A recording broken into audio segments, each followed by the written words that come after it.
गुरुदेव महेश्वर गुरु साक्षात् परब्रह्म तस्मै श्री गुरुवे नमः। श्री नारायण गुरुदेव गणपति पीठत्रयं भैरवं सिद्धभूतत्रयं पदेवं त्रिविक्रम मंडलम वीरानाश्चिश्रेष्ठं वीरावली पंचकम श्रीमन्माय मंत्रासे वंदे गुरु मंडलम। हम आज के दिन गुरु मंडल को प्रणाम करते हुए इस गया क्षेत्र के देवताओं को नमस्कार करते हुए आज का कार्यक्रम आरंभ करेंगे। वैसे तो सब क्षेत्रज्ञ हैं और उनको क्षेत्र का ज्ञान भी है। मेरे साथ भी जो ब्राह्मण आए हुए वो उनको क्षेत्र का ज्ञान है। पहले तो वो बोलना चाहते थे कि हम स्पीच दें, लेकिन नहीं दे सके। हम क्षेत्र के हमारे ब्राह्मण मेरे साथ जो आए हैं तो क्षेत्र का ज्ञान हम सभी को है। फिर भी मैं मेरी ओर से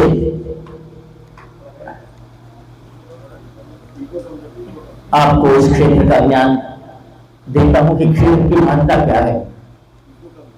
क्यों भारत के और भारत के बाहर से भी लोग यहाँ अपने मित्रों को पिंड प्रदान करते हैं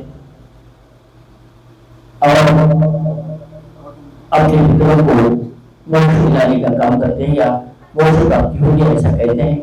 ये ऐसा कौन सा तंत्र है यहाँ कि जिसके कारण ये सारी चीजें होती हैं। बहुत सारे लोगों को हम देखते हैं कि यहाँ आकर देने के बाद और लोगों को पिंडों का दोष जाता हुआ नजर आता है। तो पहले हम यहाँ विष्णुपद के बारे में बात करेंगे। विष्णुपद जो रखा हुआ है उसके पीछे का एक सूक्ष्म ज्ञान ये है कि गयासुर नाम का एक राक्षस था और अपने गुरु शुक्राचार्य से कहा कि हर बार राक्षसों को मारने वाले कोई न कोई अवतार लेकर विष्णु ही मारते हैं।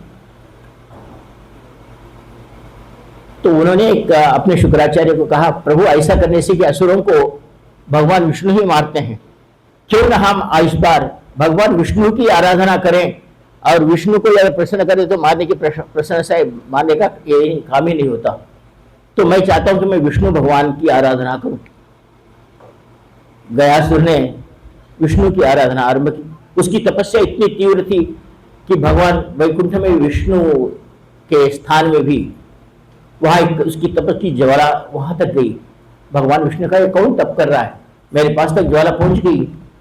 तो उन्होंने कहा, गयासुर नाम का राक्षस आपके लिए तपस्या कर रहा है, असुर और मेरे लिए। हाँ, लेकिन एक बात मैं पहले भी कह चुका हूं और आज भी कहता हूं, जिसका तप श्रेष्ठ हो भगवान को उतर के आना ही पड़ता है। कौन सी भी हो, तुम्हारा तप श्रेष्ठ हो तो भगवान आपको सिर्फ यक्ष गंधर्व किन्नर अप्सराओं की बात करते हैं, भगवान को भी उतर के आना पड़ता है। आपका तप श्रेष्ठ हो। भगवान विष्णु आए गयासुर के पास, आकर उन्होंने पूछा, क्या आप तप कर रहे हैं, किस लिए? तो गयासुर ने कहा कि प्रभु वचन दो कि मैं जो पूछता हूं आप मुझे जरूर देंगे। विष्णु ने कहा, ये क्या पूछेगा, सारे असुरों को एक ही रहता है कि हमारे को मृत्यु नहीं है ऐसा कुछ तो वर दे दो, ये भी वही पूछेगा। तो गयासुर ने कहा, ठीक है, तुम जो पूछते हो मैं देने के लिए तैयार। तो गयासुर ने कहा, प्रभु एक ऐसा वरदान दो, जो भी मुझे स्पर्श करेगा उसके पाप सब चले जाएंगे। भगवान विष्णु परेशान हो गए, अरे ये क्या वर हुआ, जो मुझे स्पर्श करे उसके पाप चले जाएंगे, ऐसा वरदान दो। अब तपस्या तो किया था, भगवान विष्णु को तो वर देना ही था। विष्णु ने कहा, तथास्तु, तुझे वर दे दिया। वो बहुत प्रसन्न हो गया और जहां भी जाता था अपने असुरों को बुलाता था, चलो सबको काट के फेंक दो और मेरे को आप स्पर्श करो, तुम्हारे पाप चले जाएंगे। वो ये जब इसकी ज्यादा बढ़ गई, ज्यादा के ज्यादा, वो उसने जो भी पाप करता था आके गयासुर को स्पर्श करता था और उसके पाप चले जाते थे। सारे देवता भाग कर चले गए भगवान विष्णु का, यार क्या वर दे के बैठे हो, वो सभी पे जितने पाप करना है कर रहा है, उसको स्पर्श करते ही पाप चले जा रहे हैं, ये तो हमारे को काट के फेंक देने की बात कर रहा है। भगवान विष्णु को परेशानी हो गई, बोले मेरे को क्या मालूम वो कोई मृत्यु नहीं है ऐसा वर मांगता है, लेकिन उसने ऐसा वर मांगा और इसको कर रहा है। उसने पाप जाते रहे। अब भगवान विष्णु कह रहा है मुझे ही कुछ करना होगा। ना शिवजी गए ना ब्रह्मा गए, वर तो भगवान विष्णु ने दिया था। भगवान विष्णु गयासुर के पास आए तो विष्णु भगवान ने कहा, गयासुर मेरे को एक काम पड़ा है तेरे साथ। प्रभु कहो, आपके आशीर्वाद से मैं बहुत खुशहाल हूं, अच्छा हूं, सब कुछ हमारा कार्य चल रहा है। भगवान विष्णु सर पर टपक पड़कर रह गए कि इसको क्या वर दिया मैं और ये क्या क्या कार्य चल रहा है। उसने कहा, गयासुर, मैं इस संसार में एक बहुत बड़ा यज्ञ करना चाहता हूं, लेकिन देखता हूं कि कहीं भी कोई पवित्र जगह मिल ही नहीं रही। और मैंने देखा है कि तूने आज तक जितने लोगों को मारा, तेरे स्पर्श किया, तो तेरे पेट में सभी पाप चले गए। सब लोग स्पर्श कर रहे हैं मार के, और वो पाप तेरे पेट में जा रहे हैं। तो व्यास ने कहा, प्रभु ये तो बड़ी एकदम भयानक काम हुआ, अब कुछ ना कुछ बोलो। तो ये कहता हूं कि संसार में कोई पवित्र आदमी या पवित्र स्थल मुझे नहीं दिख रहा है। ऐसा करके तो सो जा, तू ही पवित्र है इस संसार में सबसे। मैं तेरे पेट पर हवन करता हूँ, यज्ञ करता हूँ। गयासुर बोला, मेरे पेट पे? हाँ बेटा, तेरे शरीर में जो पाप है ना, तेरे उतना पवित्र स्थल तो है ही नहीं। तेरे पेट में सारे पाप तेरे पेट में समा गए हैं, और मैं उसके ऊपर यज्ञ करना चाहता हूँ। तो उन्होंने कहा कि प्रभु मेरे को कुछ हुआ नहीं ना यज्ञ, पाप तो पड़े हुए, वो तो जल जाएंगे यज्ञ करने पर, तुझे क्या होने वाला है, तू तो सो जा। भगवान विष्णु ने उसके ऊपर यज्ञ कुंड स्थापित किया और हवन आरंभ कर दिया। अब वो गया सब चिल्लाने लगा, प्रभु पेट जल रहा है, पेट जल रहा है। तो एक बात याद रख, तूने जो पाप लिए हैं लोगों के तेरे पेट में हैं, अगर उसको मैं शांत कर सकता हूं एक शर्त पर। क्या? कि मैं अगर मेरा पांव तेरे पेट पर रख दूं तो यज्ञ शांत हो जाएगा। लेकिन एक बात होगी, तुझे जो मैं वर दिया हूं कि तेरे छूने से पाप चले जाते, वो वर चला जाएगा। प्रभु पेट जलकर खाक हो रहा है, आप कुछ भी करो, पांव रखो कि सर रखो। और उन्होंने, भगवान विष्णु ने उनके पेट पर पांव रखा और कहा, आज से तेरे शरीर से पाप सारे चले गए, मैंने पद रखा है।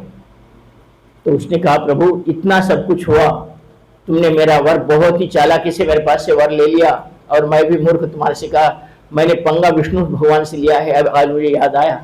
लेकिन मैं ये चाहता हूं प्रभु कि आपकी याद रह जाए, इसलिए मैं चाहता हूं कि आज भी आपका मेरे पेट पर जो विष्णु पद रखा हुआ है, मेरी याद में, मेरे सोचने के लिए जो भी अब इस विष्णु पद को पूजा करेगा या इसके ऊपर इसकी आके पूजा करेगा या इसको पिंड प्रदान करेगा, बोलो कि उसके सारे पितर उसको मोक्ष मिल जाएगा और उसको किसी प्रकार का पाप उसको नहीं लगेगा, चाहे कोई भी हो, जिनके माँ बाप नहीं हो, जिनके पति नहीं हो, जो अकेला भी हो, अगर आत्मपिंड रखता है तो उसको भी उसका मोक्ष मिलेगा। ऐसा आशीर्वाद दो। और विष्णुपद की पूजा हुई और तब गयासुर ने अपने ही एक श्रेष्ठता के साथ विष्णु भगवान को कहा कि आप मेरे को यहाँ रखकर जो विष्णुपद आपने रखा है, यहाँ सभी को भी शांति मिले और उनके पितर मोक्ष को प्राप्त हो, ऐसा आप मुझे वरदान प्रदान करो। और तब से यह पिंड प्रदान करने की चेष्टा यहाँ चल रही।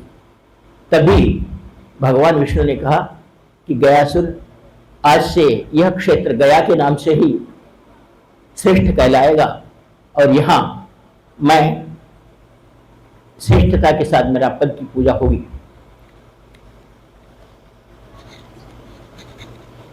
इसके बाद सभी लोग यहाँ आकर पितरों की पूजा करने लगे, पिंड प्रदान करने लगे और उनको संसार में कितने भी पितरों को पानी ना दिया हो या अपने माँ बाप को सताया हो, गुरु को सताया हो या किसी को भी धोखा दिया हो, उन सारे लोगों को अगर हम पिंड देते हैं तो हम उस पाप से मुक्त हो जाते हैं। ऐसा संसार में कार्य है। दया की श्रेष्ठता यह है कि तुमने तुम्हारे जीवन में अपने पत्नी को, अपने मित्र को, अपने किसी को भी धोखा दिया हो, उसके नाम से अगर गया हो तो उसके नाम से भी पिंड देते हो तो उसका पाप निश्चित रूप से उसका पाप चले जाता है और वो श्रेष्ठता के साथ उसके उस पाप से उसको निवृत्ति मिलती है। यह होने के बाद बहुत सारे लोग यहाँ आने लगे और अपने पितरों के दोष निकालने के लिए यहाँ पिंड आदि को रखकर अपने इस पापों से मुक्ति पाने लगे। यह एक क्षेत्र हुआ, एक श्रेष्ठता हुई।